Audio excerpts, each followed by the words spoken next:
The mahogany conference table gleamed under harsh fluorescent lights as Marcus Sterling, CEO of Meridian Financial Group, stood at its head, his expensive suit perfectly pressed, his face twisted in what he probably thought was righteous indignation. 40 pairs of eyes darted between him and me, the tension in the room thick enough to cut with a knife. "Miss Sullivan," he announced, his voice carrying that particular tone of someone who enjoyed public displays of power. "Your recent actions have forced my hand. The board agrees that your methods are too risky for a company of our standing." I sat there, perfectly still, my hands folded neatly on the leather portfolio in front of me. Inside that portfolio were documents that would make his world collapse in exactly 3 days. But for now, I simply listened. "You're terminated, effective immediately." A collective gasp rippled through the room. After all, I was Emma Sullivan, the woman who had saved Meridian Financial Group from 3 potential disasters in the past year alone. The risk management director who had turned their struggling portfolio into a fortress. The person who had just prevented a $50 million loss last week.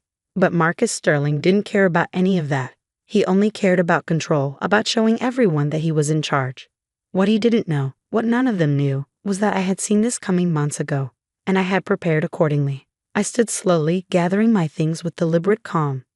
"Thank you for the opportunity," I said quietly, my voice steady. Then I walked out, heels clicking against the marble floor, leaving behind a room full of stunned faces and whispered conversations.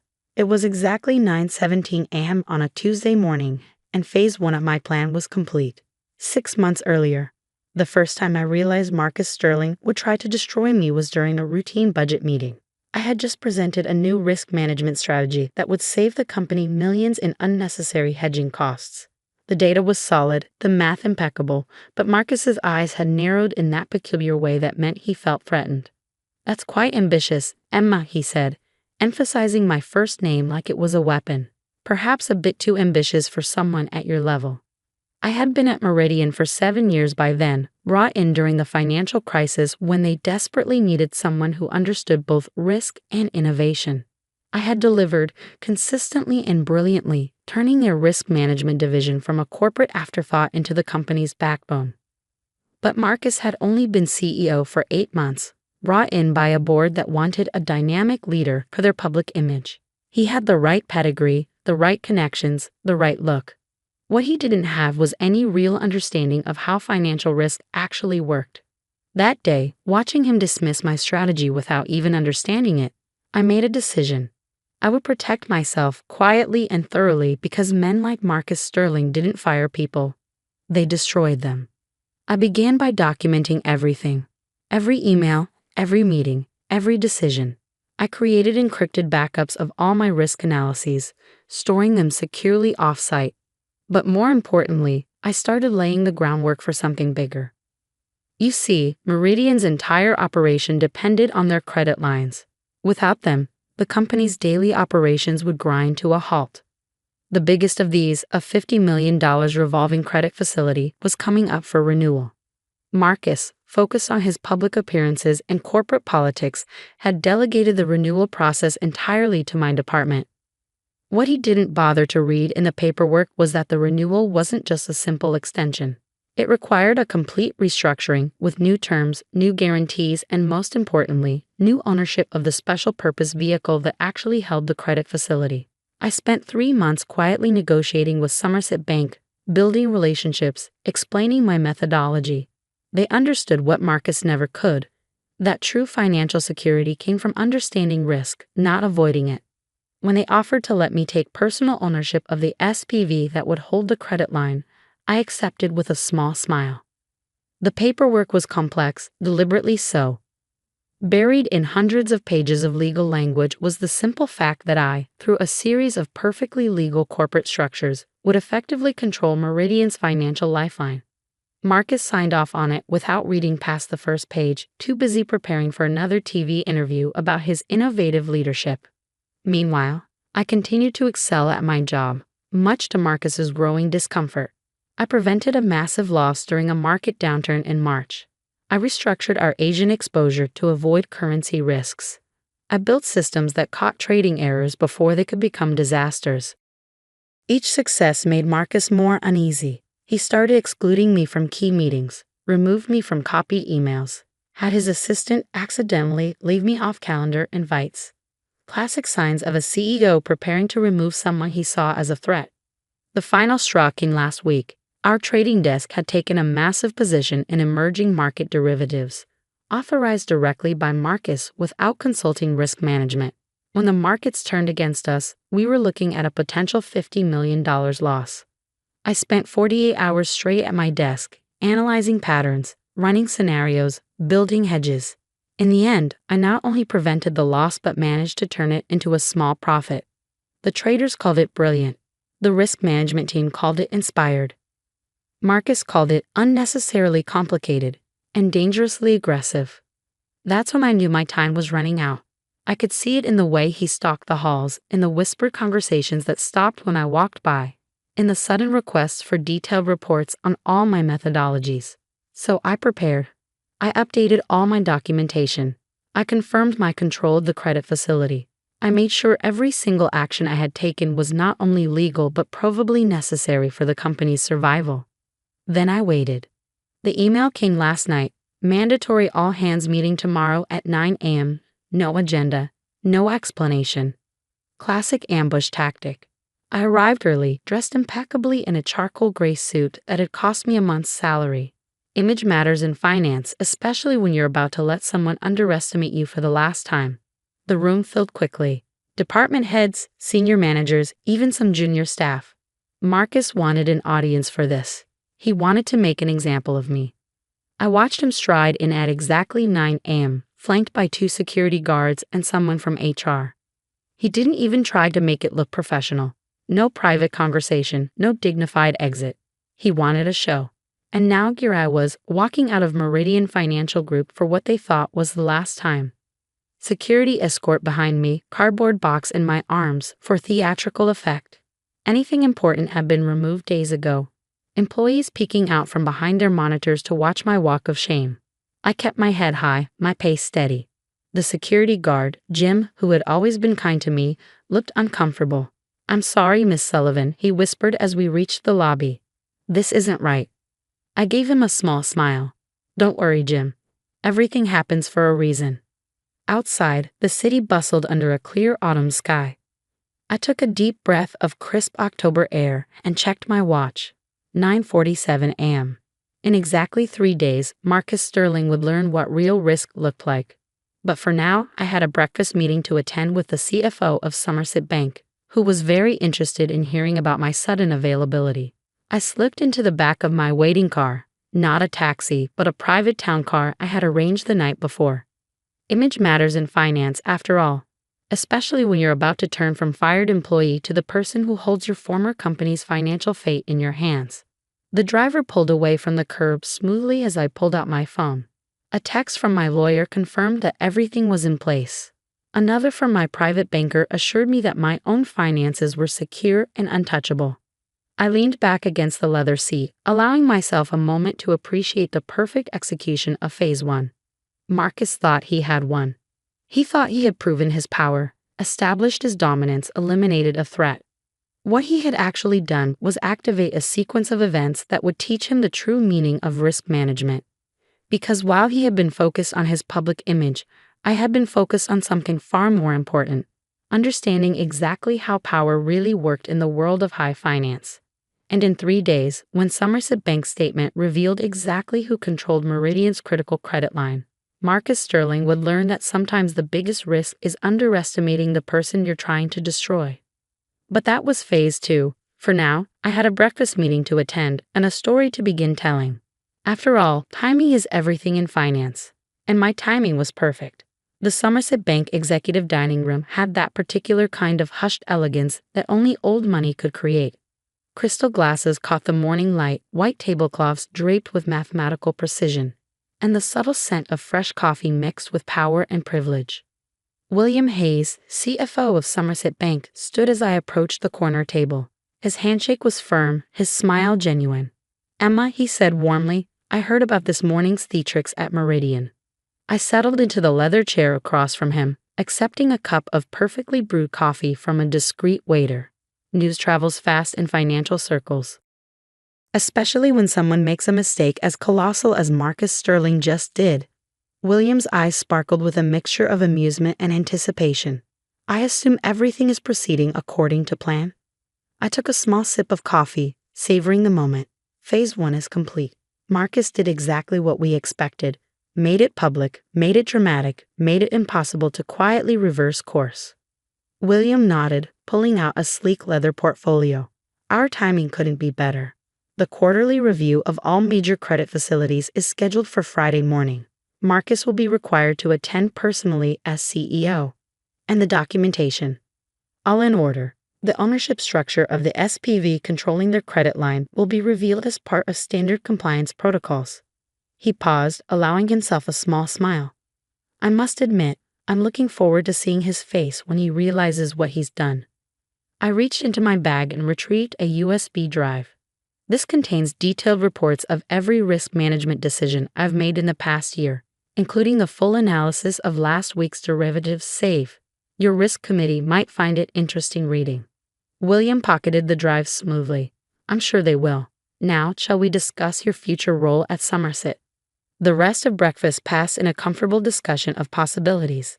By the time I left, I had a verbal offer to become Somerset's new head of strategic risk management at triple my Meridian salary.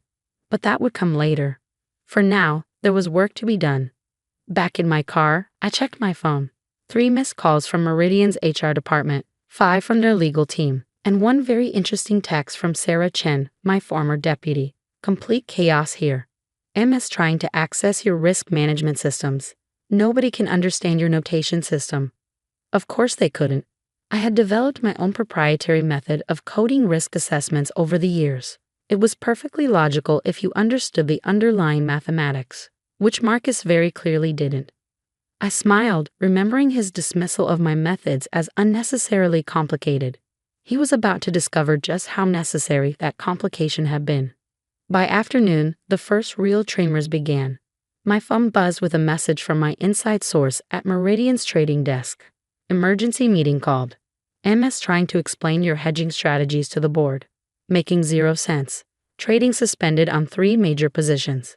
I could picture it perfectly, Marcus standing in the same conference room where he'd fired me this morning, trying to explain complex risk management protocols he'd never bothered to understand. Probably using terms incorrectly, missing the subtle interplays between positions, not seeing the carefully constructed safety nets I'd built into every strategy. At 4:45 p.m., just before market close, another text from Sarah. MS just tried to unwind your E&G hedge structure. Nearly caused a $10 million loss before risk committee shut it down. Board member Jenkins asking questions. That would be Catherine Jenkins, the only board member with actual banking experience. She'd always understood my work, even as she'd been outvoted by Marcus's supporters. Now she would be starting to see the full picture. I spent that evening in my home office, a glass of expensive bourbon at my elbow, watching the pieces fall into place. My lawyer called to confirm that all my work at Meridian was properly documented and legally protected. My private banker reported unusual activity. Meridian's Treasury Department making inquiries about certain structured finance vehicles. They were starting to look, starting to dig, but they were already too late. Day 2 began with a series of increasingly urgent emails from Meridian's legal department, all marked strictly confidential, urgent response required. They wanted to discuss terms of my departure, wanted to ensure a smooth transition, wanted to maintain positive professional relationships. I archived each one without responding. Timing was crucial now, and silence was my most powerful weapon. Mid-morning brought more news from Sarah. MS called emergency risk committee meeting. Tried to blame you for hiding critical information. Catherine Jenkins shut him down hard, demanded to see full credit facility documentation. I could almost hear Marcus's expensive shoes pacing across his office floor. He would be starting to feel it now, the first real tendrils of fear. His attempt to blame me would have backfired, making him look either incompetent for not understanding his own company's risk structures or negligent for not properly overseeing them. By lunch, the situation had escalated. William called from Somerset. Your replacement at Meridian just tried to access the credit facility documentation. Our compliance department, Following standard protocols informed them that any changes or access requests would need approval from the facility's controlling entity. And how did they react to that? I asked, already knowing the answer. Complete confusion. Apparently, Marcus Sterling himself got on the phone, demanding to know why he needed approval from anyone for his own company's credit line. I smiled, picturing Marcus's face turning that particular shade of red it got when things didn't bend to his will. I assume your team maintained proper protocol. Of course, they simply referred him to the standard documentation. Documentation that he signed, might I add, without reading. The afternoon brought more chaos. Meridian's stock price started to wobble as rumors of risk management issues circulated through the market. Nothing concrete, nothing actionable, just enough uncertainty to make traders nervous. Sarah's updates became more frequent. 2:15 p.m. MSN closed-door meeting with board. Lots of shouting. 3:30 p.m. Legal team requesting all risk management documentation from last 6 months. 4:45 p.m. Trading desk frozen. Nobody willing to take positions without your sign-off protocols. I spent the evening reviewing my documentation one final time, making sure every detail was perfect. Tomorrow would bring the quarterly review at Somerset, and with it, the moment Marcus Sterling discovered exactly what his hasty power play had cost him. My phone buzzed one final time before midnight. A message from Catherine Jenkins herself. Starting to understand what really happened here. Would like to meet privately tomorrow after the Somerset review. This isn't over. No, I thought, setting my phone aside and pouring another bourbon. It certainly isn't. Day 3 dawned clear and cold. I dressed carefully in a black Armani suit that cost more than most junior analysts made in a month. Image matters in finance, especially on days when you're about to turn the tables. I arrived at Somerset Bank 30 minutes early, using my new executive access card to enter through the private entrance. William met me in his office, looking impeccable and slightly amused. Marcus Sterling and his team just arrived, he reported. They're in the main conference room, trying to look confident. The risk committee is reviewing your USB data now.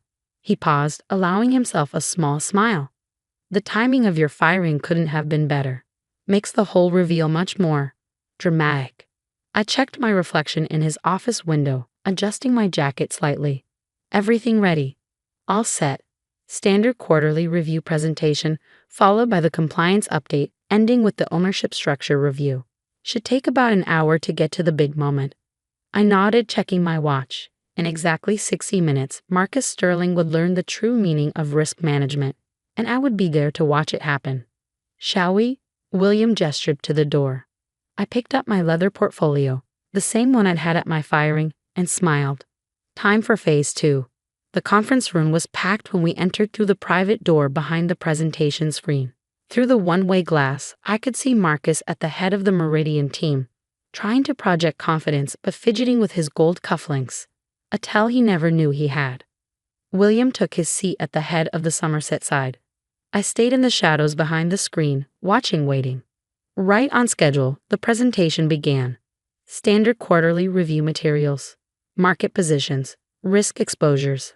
All the normal banking discussions that Marcus usually ignored. Then came the compliance update. I watched Marcus start to shift uncomfortably as the discussion turned to credit facility documentation. Watched him loosen his tie slightly as they discussed control structures. Watched his face start to pale as the words beneficial ownership appeared on the screen. And then, at exactly 10:17 a.m., it happened. The Somerset risk officer pulled up the ownership diagram of Meridian's credit facility. There, in clear corporate structure boxes, was the chain of control, leading directly to a holding company owned by one Emma Sullivan. The room went completely silent. Marcus's face, already pale, turned absolutely white. He started to stand, then fell back into his chair as the full implications hit him. He hadn't just fired an employee. He had fired the person who controlled his company's financial lifeline. Phase 2 was complete, and Phase 3 was about to begin. Part 3, The Reckoning. The next few moments in Somerset Bank's conference room felt like watching a slow-motion car crash. Marcus Sterling, the man who had so confidently fired me 3 days ago, sat frozen in his chair, his face a mask of dawning horror as he stared at the ownership structure displayed on the screen. This can't be right, he stammered, his voice having lost all its previous authority. There must be some mistake. William Hayes, ever the consummate banker, smiled politely. I assure you, Mr. Sterling, there's no mistake. The documentation is quite clear. Your signature is on every page. That's when I stepped out from behind the screen, enjoying the way Marcus's eyes widened in shock. Perhaps, I said quietly, you should have read those papers more carefully before signing them. The room erupted in barely contained chaos. Meridian's legal counsel started frantically flipping through documents. Their CFO had turned an interesting shade of gray. And Katherine Jenkins, watching from the end of the table, had the smallest smile playing at the corners of her mouth. Marcus shot to his feet, his face now turning from white to red. This is manipulation. Fraud. I'll have you arrested for this. I placed my portfolio on the table, opening it with deliberate calm. Everything was done completely legally, Marcus. The ownership structure was clearly detailed in the documentation. Documentation that you signed, multiple times. I slid out a stack of papers, his signature prominent on each one. Would you like to review them now? He fell back into his chair, the fight visibly draining from him as reality set in. The entire room watched in silence as the implications became clear to everyone. The man who had publicly fired me 3 days ago had just discovered that I controlled his company's financial lifeline. William cleared his throat. Perhaps this would be a good time to discuss the terms of the credit facility's continuation. Marcus's head snapped up. Terms? What terms? Well, I said, taking a seat at the table. As the controlling entity of the credit facility, I have certain concerns about Meridian's current risk management practices, particularly in light of recent leadership decisions. Katherine Jenkins leaned forward. I believe the board would be very interested in hearing these concerns. The next 2 hours were a masterclass in professional decimation. I methodically laid out every flaw in Marcus's leadership. The ignored warnings, the reckless trading decisions, the dismantling of key risk protocols. Each point was documented, dated, and devastating. By the time I finished, Marcus looked like a man who had aged a decade in a day. But I wasn't done yet. So, I continued, here are my terms for maintaining the credit facility. I slid a document across the table. First, a complete overhaul of Meridian's risk management structure. Second, an independent audit of all trading positions taken under Mr. Sterling's direction. And third, I paused for effect, the immediate appointment of a new chief executive officer. Marcus exploded out of his chair. You can't do this. You can't just walk in here and demand. Actually, Katherine interrupted, she can. Without this credit facility, Meridian would be in breach of its regulatory capital requirements by tomorrow morning. The board cannot ignore that reality. She turned to me, professional respect evident in her eyes. Though I assume you have a candidate in mind for the CEO position? I smiled. Somerset Bank has already approved William Hayes for the role, should the board agree. His risk management experience would be invaluable. William nodded graciously as Marcus sputtered in disbelief. The man was watching his empire crumble, and there wasn't a single thing he could do about it. The next few hours passed in a blur of activity. Emergency board calls were made. Lawyers consulted. Documents prepared. By late afternoon, the transformation was complete. Marcus Sterling had been removed as CEO, with a carefully worded press release citing strategic differences. William Hayes was appointed as interim CEO with full board approval. I was named Chief Risk Officer of both Meridian and Somerset, with oversight of a newly created risk management structure. And most satisfyingly, every person Marcus had fired or pushed out over the past 8 months was being contacted about returning to their positions. As the sun set over the city skyline, I stood in what had been Marcus's office, now temporarily mine until William took over next week. Katherine Jenkins knocked on the doorframe. That, she said, entering with 2 glasses of expensive scotch, was the most elegant corporate takedown I've ever witnessed. I accepted the glass with a small smile. Sometimes the best risk management strategy is to let others underestimate you. She laughed, settling into one of the leather chairs. You know, when Marcus first announced your firing, I almost intervened. Almost, but something in your expression that day told me to wait. I appreciate that, I said, taking a sip of scotch. It made the reveal much more effective. That it did. She raised her glass in a toast. to the woman who turned being fired into a corporate coup. Later that evening, as I packed up the last of Marcus's belongings from what would soon be William's office, Sarah appeared in the doorway. "The trading floor is celebrating," she reported, grinning. "Someone ordered champagne. And Marcus's old executive team is trying desperately to update their resumes before the mass exodus begins."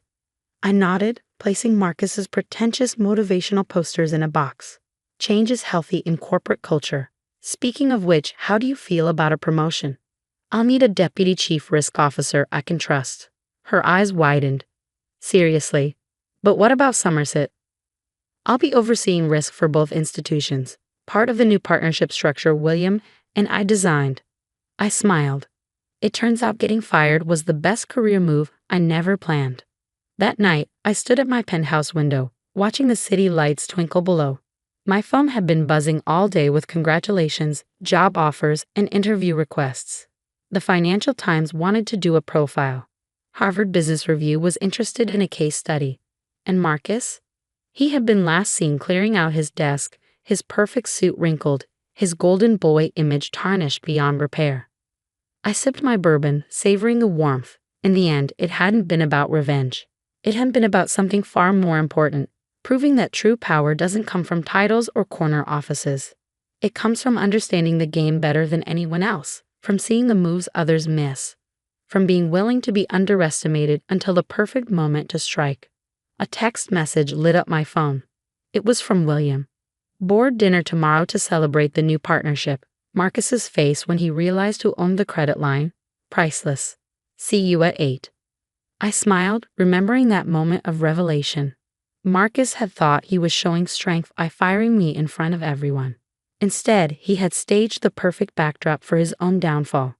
The next morning, I arrived at the office early. The security guard, the same one who had escorted me out 3 days ago, grinned and waved me through. "Welcome back, Ms. Sullivan." I strode through the lobby, heels clicking on marble, employees nodding respectfully as I passed.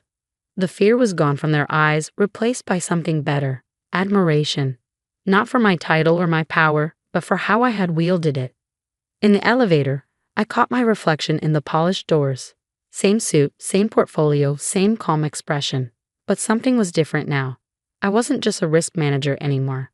I was living proof that sometimes the biggest risk is underestimating the quiet ones, the careful ones, the ones who understand that true power isn't about making noise, it's about making moves. The doors opened onto the executive floor, and I stepped out into my new reality. There was work to be done, systems to rebuild, trust to restore. But first, I had a story to tell the eager young analysts gathering in the conference room. A story about risk, about patience, and about the day a CEO learned that sometimes the person you're firing is the person you really can't afford to lose. Because in the end, the greatest victory isn't in proving others wrong. It's in proving yourself right. And I had done exactly that, one signature, one strategy, one careful move at a time. The conference room was packed when I entered. Young faces looked up eagerly, laptops open, ready to learn. I placed my portfolio on the podium and smiled. "Good morning," I began. "Today's lesson is about understanding risk. Real risk, the kind that doesn't show up on spreadsheets or risk assessments. The kind that comes from forgetting that sometimes the quietest person in the room is the one holding all the cards." And as I launched into my presentation, I caught a glimpse of my reflection in the window. I looked exactly like what I was, a woman who had turned getting fired into the ultimate power move. Perhaps I should send Marcus a thank you note. After all, he had given me the perfect stage for my greatest risk management triumph yet. But that could wait. Right now, I had an empire to run.